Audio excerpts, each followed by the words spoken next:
4 nordiske deltagere, 4 udfordringer. Hvem rejser sig, og hvem falder? Det er mere end bare en konkurrence. Det er et quizshow, der viser, hvordan Bosch-teknologi driver hverdagen på måder, du aldrig havde forestillet dig. Dette er Bosch or Not. Lad os møde vores deltagere. Janne fra Danmark, Sammy fra Sverige, Isak fra Norge, Emily fra Finland. Reglerne: hold din kurs stabil og svar Bosch eller ej. Et korrekt svar giver point, et forkert tilføjer en bog, og med hver bog bliver udfordringen tungere. 3, 2, 1, go! Udvikler Bosch ansigtsgenkendelsessoftware brugt i sociale medier? Isak! Not Bosch. Korrekt. Har Bosch bygget AI-systemer, der analyserer lyddata fra den internationale rumstation? Isak! Not Bosch. Forkert. Det rigtige svar er Bosch, og det er virkelig sejt. Bosch byggede SoundSea til den internationale rumstation. Den lytter til pumper og ventilatorer og analyserer lydene for at opdage problemer, før de sker. Det begynder at se rigtig tungt ud. Producerer Bosch-sensorer, der hjælper smartwatches med at opdage højdeforskelle som trapper eller bakker? Emily. Bosch. Korrekt. De små sensorer kan registrere hvert eneste trin, om det er trapperne derhjemme eller en vandretur ude i bakkerne. Har Bosch udviklet smarte energisystemer til hjemmet? Isak! Not Bosch. Isak, ivrig efter at komme tilbage, men forkert igen. Det rigtige svar er Bosch. Endnu en bog. Det ser ikke godt ud. Mine arme bliver ømme bare af at se på.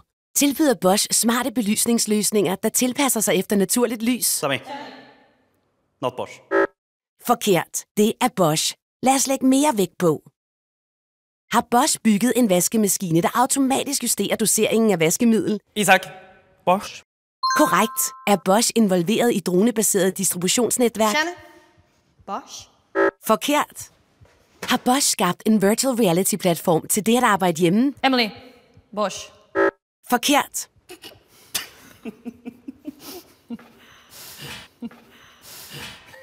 Ups, det havde jeg ikke set komme. Og det ser ud til, at Isak heller ikke havde. Han er ude, og dømt ud fra det ansigt er han ikke imponeret. 3 deltagere tilbage.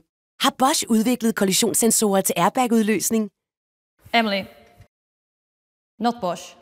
Forkert svar. Det er Bosch sikkerhedsteknologi. Ultrahurtige sensorer, der registrerer et sammenstød på få millisekunder og udløser airbaggen, før du selv når at opdage, hvad der sker.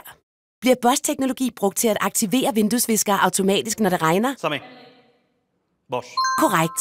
Og Janne kan ikke klare de tunge bøger længere. Danmark er ude.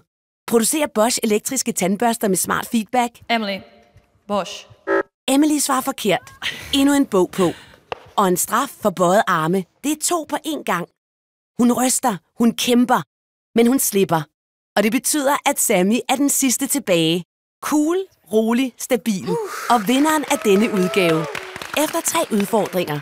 Emily tager føringen. På andenpladsen Sammy, tredjepladsen Isak, fjerdepladsen Janne. Så hvad har vi lært? At Bosch-teknologi lytter efter problemer på den internationale rumstation. At deres sensorer registrerer hvert skridt og hver stigning. At Bosch holder hjemmet smart og bilister sikre med lynhurtige kollisionssensorer. Fra rummet til gaden viser Bosch, hvad det vil sige at være invented for life. En udfordring tilbage, før vi kan kåre vinderen. For deltagerne står landets stolthed på spil. Med mange point i puljen er ingen sikre. Lad os håbe, de kan præstere under pres.